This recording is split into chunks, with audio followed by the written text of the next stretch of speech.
see in the current textbooks, but all of the facts that are relevant to this whole subject, and let people draw their own conclusions. One of the questions I first came up with when I was reading the book that you did answer in the book that I'd like you to explain was that I said, well, gee, don't we have all these machines now that can look at the footprints or the bones or whatever, and that will just tell us how old it is?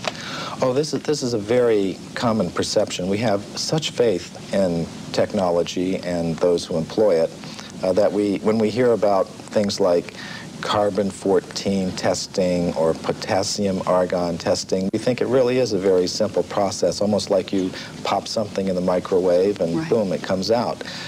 It's not like that at all. These are very complicated procedures. What I found in practice is that scientists may run several tests on the same piece of bone.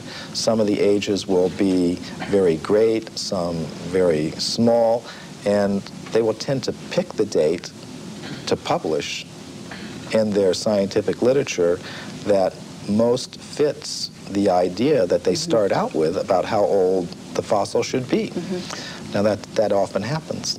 What do scientists and researchers have to gain by distorting their findings? I mean, you would think that if they truly think that they found evidence of man pre-existing the dates that we take for granted right now, that they would want to be published, that they would want people to hear about this, that they would get their name up in lights, as it were, as making this remarkable discovery. Why is this so suppressed? Well, there are tremendous pressures for conformity within the scientific community.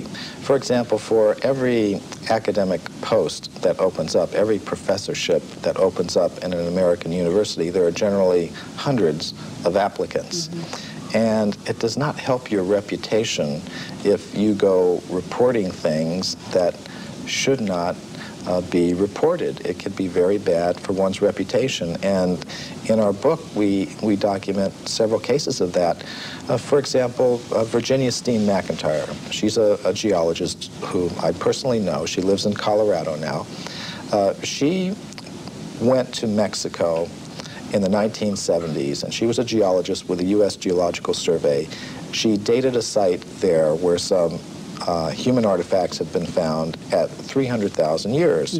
All her test results show that that was the age of that site. But because that went against the dominant idea that human beings have only been in North America for 30,000 years, she said she was not able to get the report published.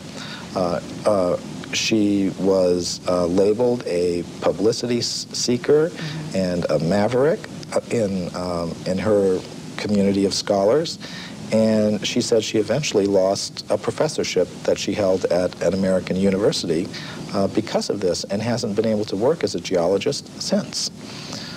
Now, this is not the normal picture that we have of how science works, but unfortunately, these are the sorts of things that can happen, and these are the sorts of pressures that can be applied in order to keep a certain view intact.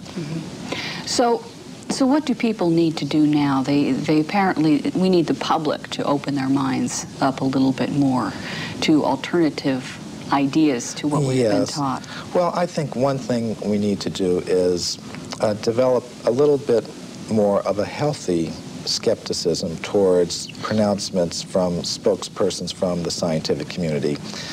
Just as we've learned not to accept without question every pronouncement that may come from the press secretary of a politician or the public relations office of a corporation. We may want to dig a little further, keep an open mind, have some healthy skepticism, and I think perhaps